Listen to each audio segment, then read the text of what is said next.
Y'all moving. Y'all grooving. Ha! Nick that panoramic nigga with the phone. Yes. Okay. Let's do this. Titty milk and cookies. Hey. Titty milk and cookies. Hey. Titty milk and cookies. Hit me.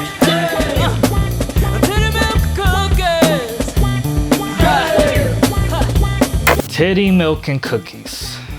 That it's a song or basically a skit from my first album, Boonie Mayfield Presents Solomon Vaughn. It is a funk song, kind of based off of like James Brown era. The way Titty Milk and Cookies even started and originated, it seems unrelated at first, but it started from the first sketch that I've ever done on my channel in 2007, which was a rock battle parody.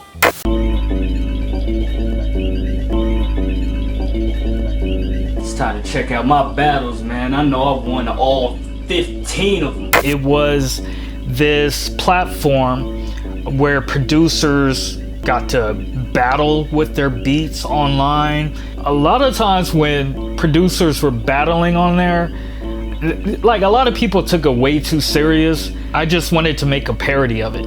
Cause I am the hottest motherfucker on Rock Battle that there ever was, nigga. He basically sees that he lost a battle to somebody, and he's talking to his friend off screen, and it's like, yo, this is some bullshit. Like, check out the beat that I made. Let me show you the beat I used. And he plays the beat.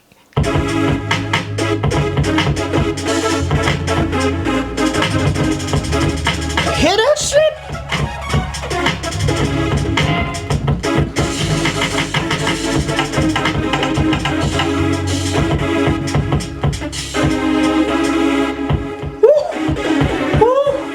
You hear that breakdown, fam?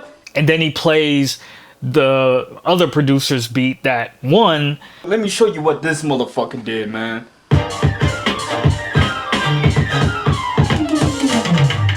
See, he did that Kanye West Tom roll shit. That fucking biter.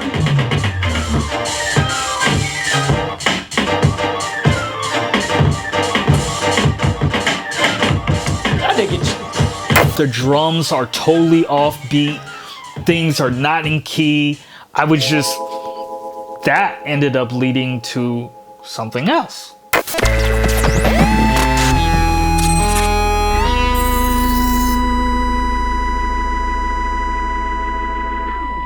Now fast forward like 2 years, 3 years later, there was a couple producers. One of them I would talk to all the time. He hit me up and he was like, yo, via this other producer, we did a battle inspired by your Rock Battle parody video where we just made the wackest beats and battle with them.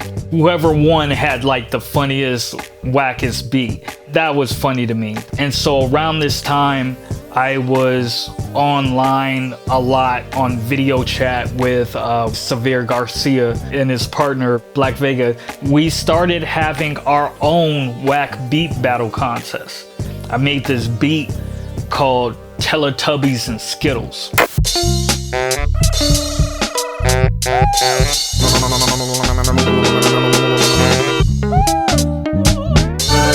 Yeah, I was like, oh man, this gon' kill it.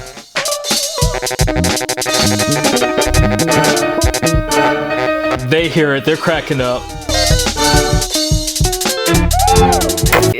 They end up making theirs, and they whooped my ass.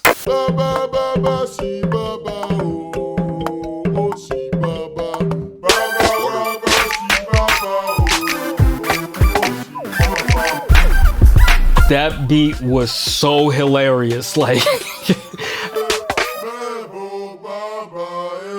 it was just like pure fun making these trash beats. But on the competitive end of it, I kept losing. Okay, everybody was making funnier shit than me. I was just like, man, okay, that's it. I'm signing off right now. I'm about to make the wackest shit ever. I loaded up Logic and made this track called Titty Milk and Cookies.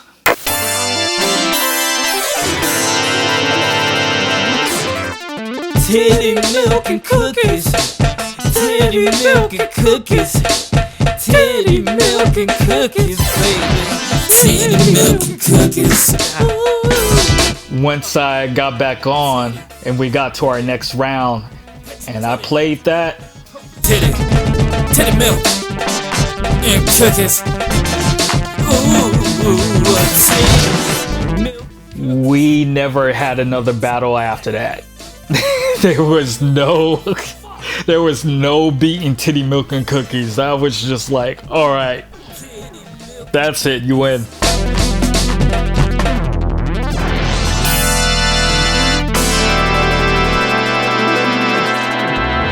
That's where the original Titty Milk and Cookies came from. As far as the new version of Titty Milk and Cookies, that came about 2013 while I was working on my first album. Like, it just hit me out of nowhere. I was driving on my way to the studio and I could just hear it in my head. You know, being inspired by like James Brown and whatnot, like making a James Brown type of funk track. It was just like I was rushing to get there because I just didn't want to lose the idea. The first thing I did was get to my drum set because I could hear the drum rhythm and cadence, first. I just set my phone down and recorded a voice memo. Okay. Titty milk and cookies. 1, 2.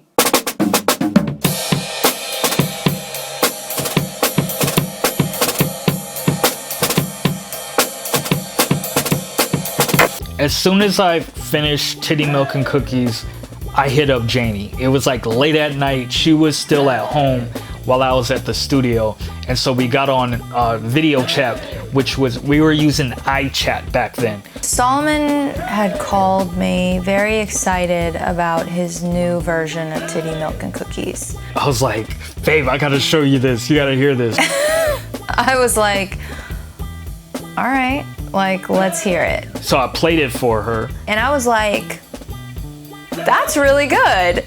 Her eyes just got big like, wait a minute. I was so used to hearing the shitty version of it. She just thought that it was gonna be a hot mess. And I was genuinely like, wow.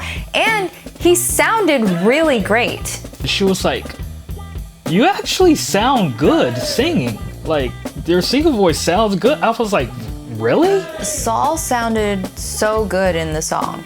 Like, I'd never really heard him, I think, sing for real before then. Maybe I have, but no, but I was like genuinely impressed with how he sounded in that song. He sounded great. Just titty milk and cookies. For Janie, someone who I really respect as a vocalist, to tell me that really like meant a lot. And I was just like, huh. Here we are. It's Tuesday, August 23rd, and it's gonna be the first day of shooting.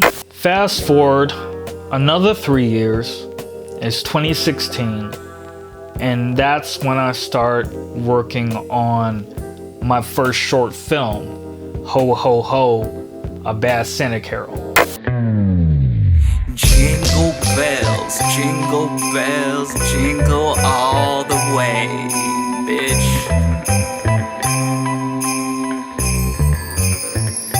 Quit acting like you don't care. Huh. You niggas wanna act like you ain't heard of me. Bitch, you know me. So don't you dare say no fair.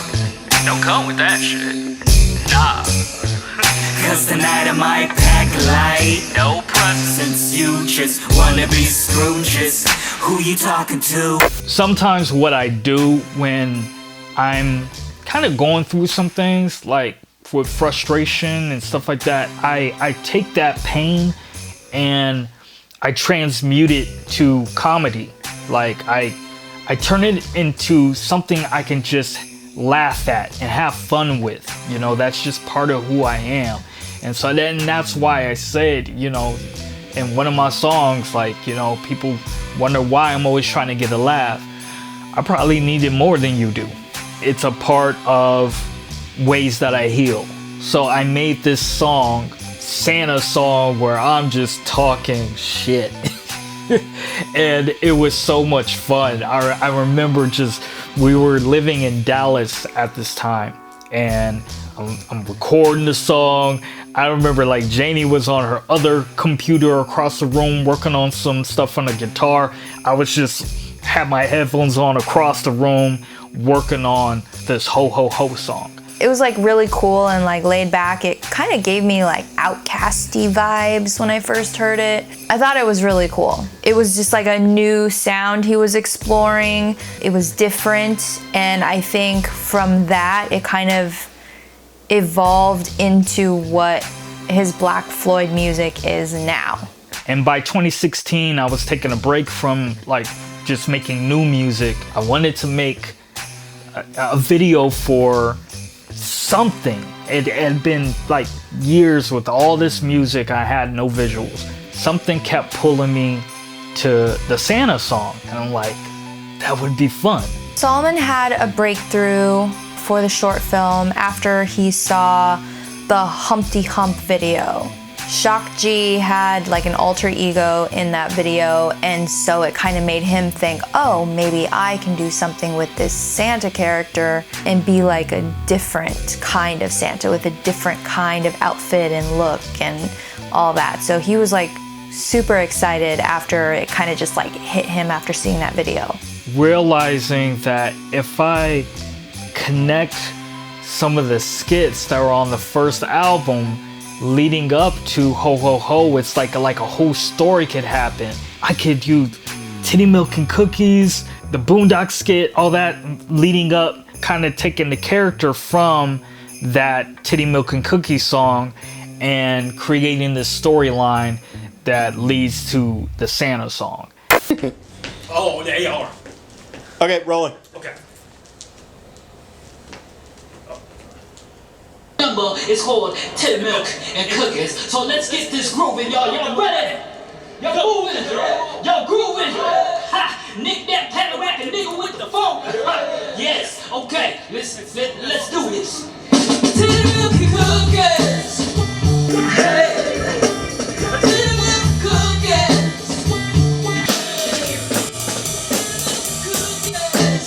Hit me. Titty Milk and Cookies. It don't matter if they big or little. Take them titties, put a cookie in the middle. Hey, cookies. What the hell? Okay, it's coming out of your check. Yeah, man. That's coming out of your check. Titty milk cookies. Titty milk, titty milk, titty milk, titty milk, titty milk, titty milk, titty milk, titty milk cookies.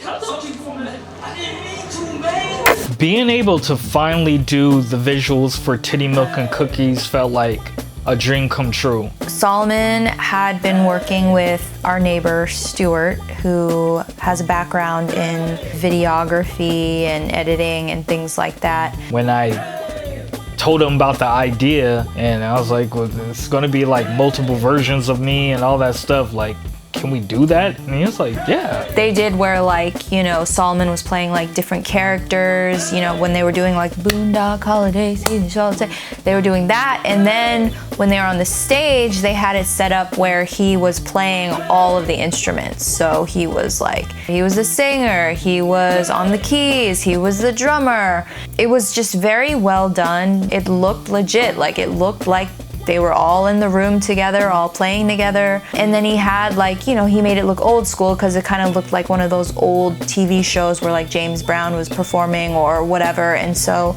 it looked really great. You know, shooting Titty Milk and Cookies, that was a fun experience. I thought it was amazing. Now, after 9 years since I produced and released Ho Ho Ho. I can't believe it's been 9 years.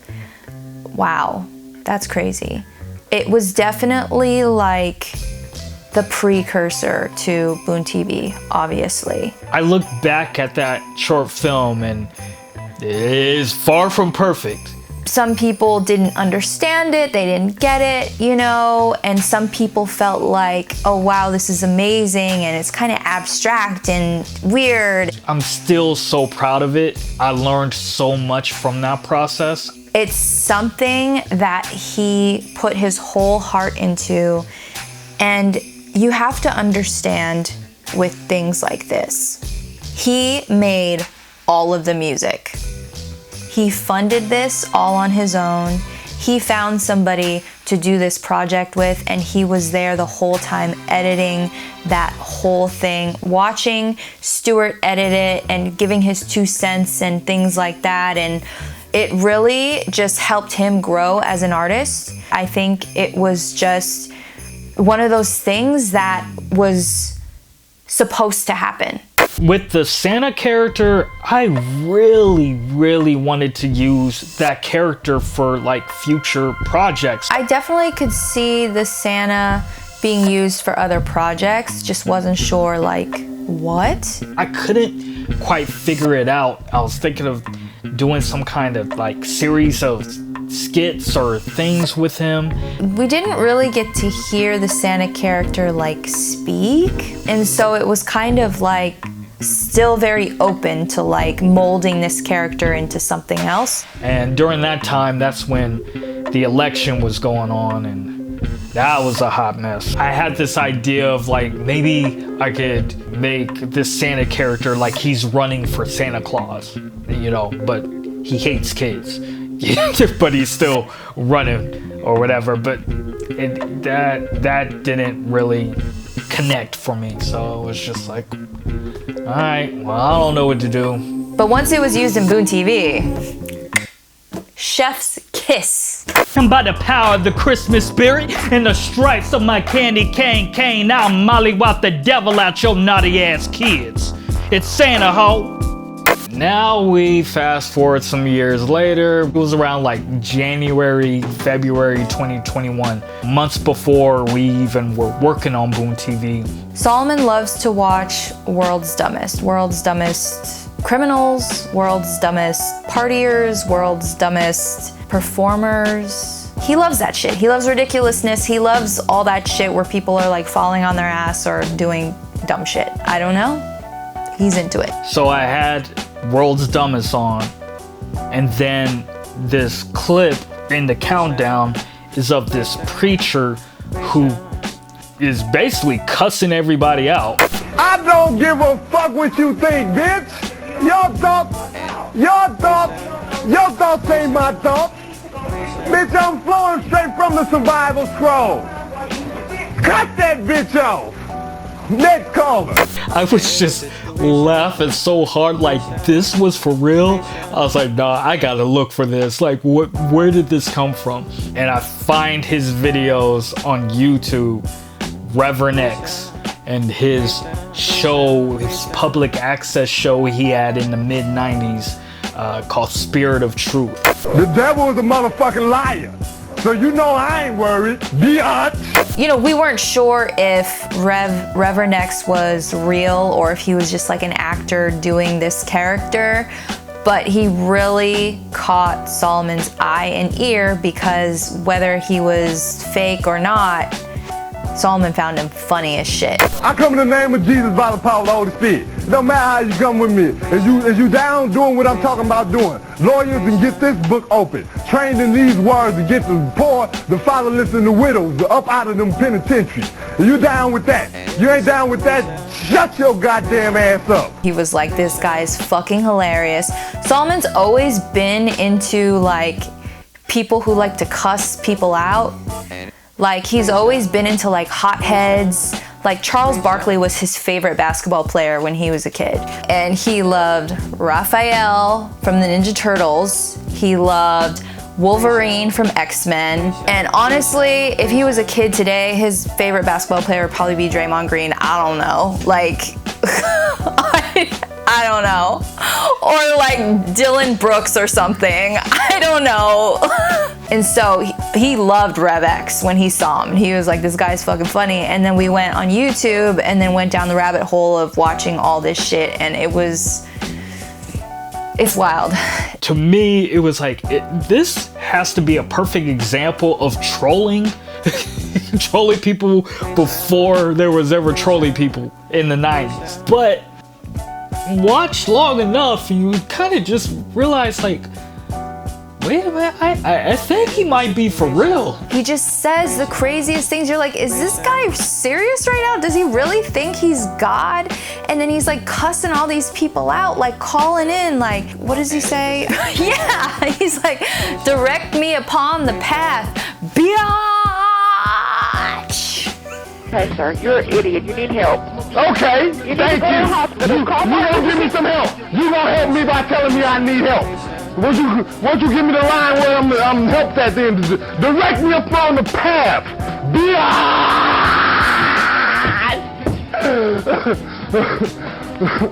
Shit. That was the one that Solomon would always repeat. Direct me upon the path, biatch.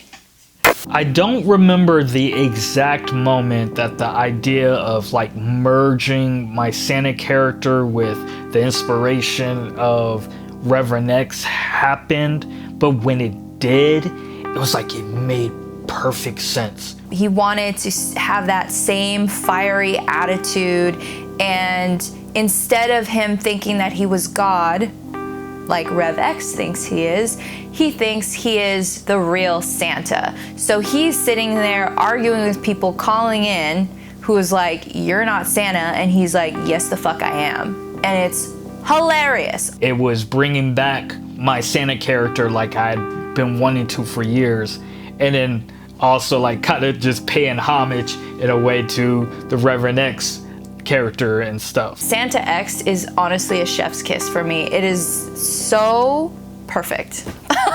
I love it. It's one of my favorite things. It's fucking hilarious. You're damn right. Remember the name and repeat it after me, bitch. I'm Boon Holiday, seasoned salt, shaker tail, feather Smith Jr. I came up with this name and character in another comedy sketch I did back in 2007, 2008 with my boys Classic Blue. You're supposed to bring your shade. I told you to bring your shade. My bad. That is coming out of your check. Check. Okay then. How you doing, my brothers and sisters? This is Classic Blue. Jingle bells, Kells on the bass. Sean, the Dawn, Keith is on the MPC, and of course you have me on the drums. Boon Holiday, seasoned salt, shaker tail, feather Smith Jr. Why you got so many names, bro? I wanted a name that's just this long ass name that ends with Junior. I just connected it to things I would think of based on the words. So I was like, Boon, Doc. I thought Doc Holiday. Holiday season, seasoned salt, shaker, tail, feather.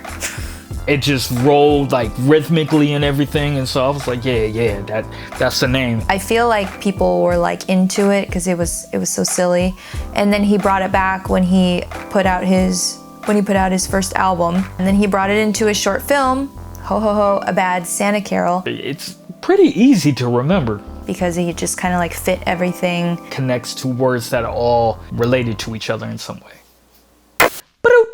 Okay. One last time, let's get this like a pro. You're damn right. You better remember the name and repeat it after me, bitch. It's Boon Holiday, seasoned salt, shaker tail, feather Smith Jr. And by the power of the Christmas spirit, and by the pact of the shit, it's Boon Holiday. Let me do that again. It's Boon Holiday, seasoned salt, shaker tail, feather Smith Jr. And by the power of shit. They don't like it because I be talking the truth. Is my hat still good? No, it ain't. I can feel it in the back of my head. Okay, let's go. Yeah, they don't like that. They don't like it because I got a loogie. hold on. You see, she don't want to believe in a nigga like me because, you know, I don't obey shit. Yeah. Cut. The next, get the next one. They don't know what's up. Hell yeah, I did. Got his little punk ass in my shit that I dropped my cane with. Let's do that again. Solomon wrote the script for Santa X, very much inspired by Rev X. So it was going to be a public access show as well, with like the phone number and like a caller. I wanted it to just start with Santa X going off, like as soon as it comes on. Remember the name and repeat it after me, bitch. And by the power of the Christmas spirit and the stripes of my candy cane, I'll mollywop the devil out your naughty ass kids. Writing the script, especially the beginning part, felt like writing a rap verse for me. The rhythm, the syllables, the exact words, like they all were very important to me. The part that I contributed to was the part about 7 C's. While I was writing it, she was like, it would be funny if he said something like, I'm the realest, the word I can't say, of the 7 C's. What, the realest nigga of the 7 C's? It's just like, yeah. I was like, okay, let me try it. Got this little punk ass right here on my naughty list. Trying to tell other kids that Santa ain't real? I'm the realest nigga of the 7 C's. Hey, to her, it was just like, I don't know, it just sounds like just something random. And I was like, I like it. I thought it was just really funny because it's like 7 C's, like, you know, people would be like, the 7 C's of the world, and like, it's like the whole world, you know? And so it's like this guy who's this idiot saying all this crazy stuff, and then he's just like, I'm the realest of the 7 C's. And it's like, what? What are you talking about? So it's funny. And a lot of people like to quote that back, so I'm proud of that line. Once I was saying it, that was with everything else. I was like, this is classic. That's funny. That's funny. The way that we shot Santa X was what we did with our other green screen stuff. We set it up in the living room. One thing that I noticed when we were watching Rev X was that he was on a green screen, but he was like getting bigger and smaller, and it was just like, what is happening here? And so you could tell that whoever was on the camera was like going like taking the camera and just like going like this and like zooming in and out and and like showing like his hands like randomly. Like it was so chaotic, and it was very important to me to be just as chaotic with the way that I shot it. Shit. Next call. Janie had her camera and was filming, just, you know, zooming in, getting in and out and stuff like that. And it just turned out perfect. I loved it. I always, whenever I watch that back, I'm just like, it's so geniusly stupid. I love it. For recording the audio, I hooked up the lapel mic that I'm wearing right now. Since I'm recording live sound, the only way I could see really executing arguing with the phone caller right was to record Janie's character, the parent, totally separately. We used our studio microphone for when I recorded my vocals as the caller. I'm basically having to time, you know, everything. So he kind of had to be mindful about the space between. Hey, bitch, I'm Santa and you not. Oh yeah, better believe. Oh, here we go. I recorded my vocals, and then he kind of adjusted them so it fit with where they were responding to each other. Why do you think that they spelled the name Kris Kringle with K's? Huh? Don't start pulling that race White card supremacy shit. at its finest. You're just an asshole. Cut that bitch off. Recording the parent character was a lot of fun because I got to be spicy. That's what I say. Spicy, angry parent, concerned parent. Hello, sir? What's that? Did you just tell my son he ain't getting shit for Christmas? Hell yeah! You know, it's just like, who the fuck do you think you are? Like, what? Also, why is my child calling in talking to Santa X? But that's a whole nother thing. You Bitch, have no I'm business. Santa, and you No, not. No, sir. Oh yeah. Santa Oh, yeah. is a white Better man. believe. Okay. Oh, okay, with the big here white we beard, go. with the fat Here belly, we and go. rosy motherfucking cheeks. Rosy motherfucking cheeks. It was just very fun just to kind of like say these things and yell and Got this little punk ass right here on my naughty list. How Trying to tell dare other you kids talk that to Santa my ain't child real. that way? As far as the props, I knew I wanted to get like a candy cane, you know, and I already had that from the Ho Ho Ho short film. So I had that. I didn't really need anything else except a phone book. we wanted to be true to Rev X as he was holding a phone book. Reverend X, it looked like he holding the Bible, but he's holding this gigantic phone book. Finding a phone book these days is not easy. That was like a thing from when we were like kids. I was looking for old phone books on eBay or whatever. I couldn't find anything. Luckily, his mom and grandma randomly had one at the house. Thank you, Lord. She mailed me the phone book, and I thought the phone book was going to be like bigger, but it was like kind of like a smaller phone book, which makes sense more in modern time or whatever. So at first I was like, oh man, I wanted to have a big phone book.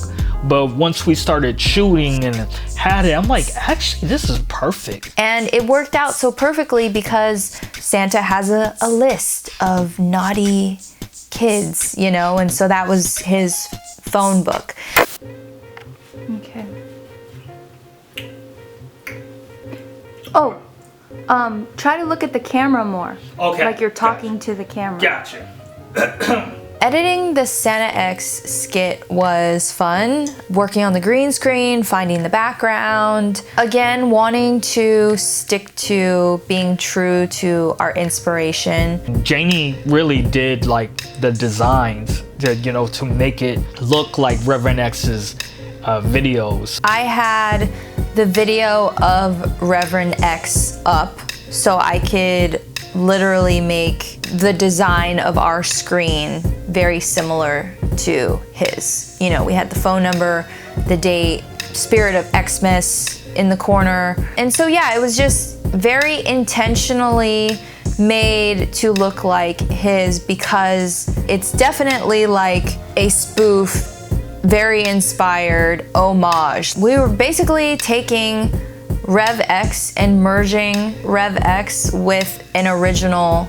character that Solomon created. It really married well together. There's a couple, I guess, Easter eggs in that skit. I mean, the obvious one is the 719 number. That's just us representing Colorado, you know, Colorado Springs. We put a lot of Colorado aspects in the show. The other Easter egg that nobody would notice unless I told them is the date that's on there, because it would show the date on Reverend X's thing and you would see that it was usually around like the mid and late 90s. So I wanted to keep it in that range of the mid 90s.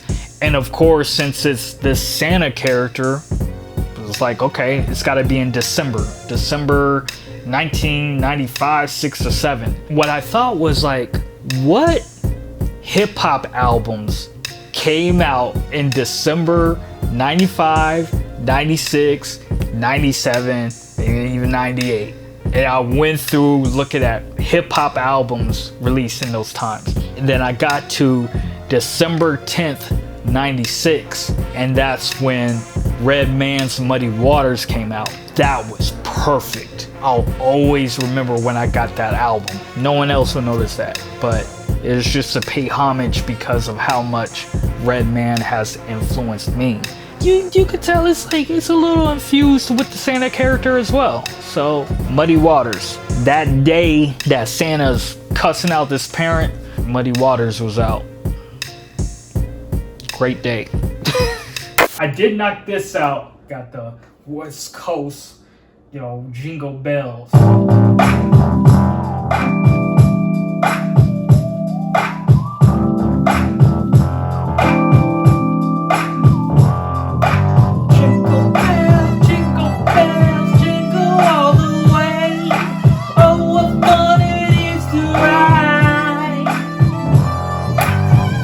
Solomon created a G-Funk Jingle Bells.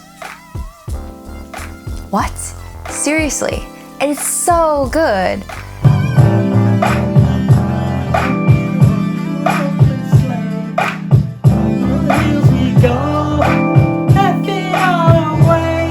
I was like, all right, I'm gonna make this G-Funk beat and play the Jingle Bells melody over it. Play these minor chords, these funky minor chords or whatever, but I'm gonna play the Jingle Bells to it. It has that like funky synth.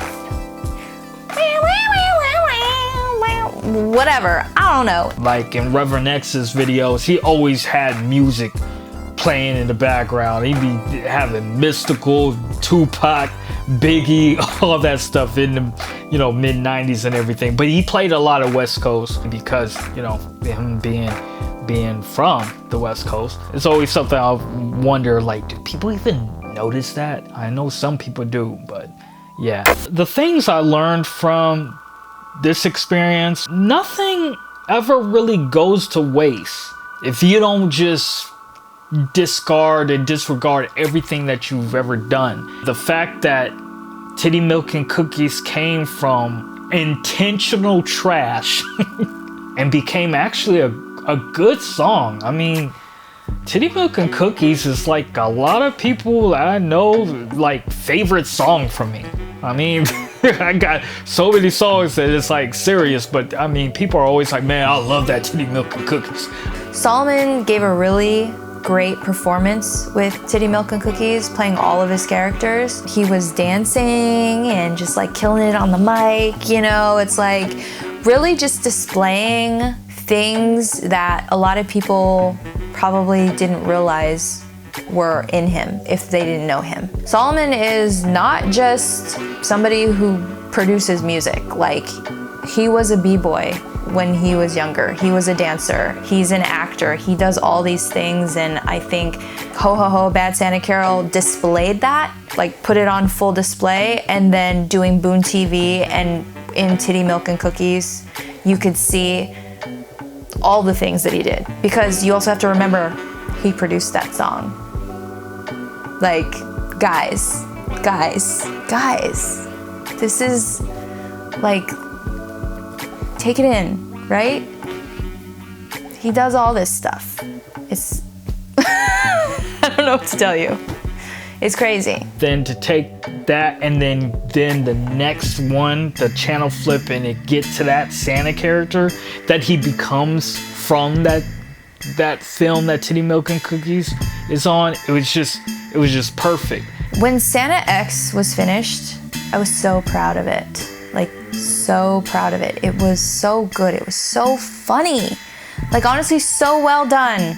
I was just like, yo, like, people that know of Reverend X are gonna love this. Solomon playing Santa X was really funny. He really shines as these like funny, goofy, like larger than life characters. It's like a tribute to Reverend X while also a tribute to my Santa character that I always wanted to bring back and do something with. Like I said before, like the Santa X skit is like chef's kiss to me personally. Like, it's so fucking hilarious. Like, they crack up from Reverend X like I do.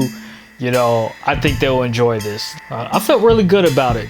I thought it was executed really well. The background music for Santa X was perfect. It was so good. It's so good. Like, I feel like everybody in the world needs to have this funky G-Funk Jingle Bells on their Christmas playlist because it's so good. Honestly, it should be like in all the sync licensing. It should be in all the commercials because it's that fucking good. It's like such a good song. Like, you guys, stop playing in my husband's face. Like, for real, this guy, he's just like, he like shoots fire out of his fingers. Like, I don't know. You just stop playing in his face. Like, this guy.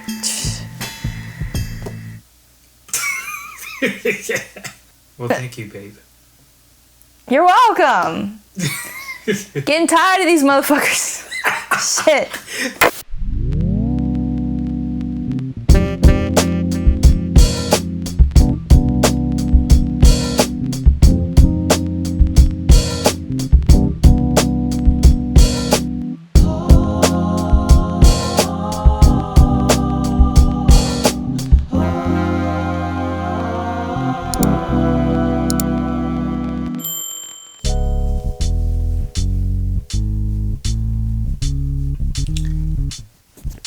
BoonieMayfield.com/merch. Get you one. It's Santa Ho.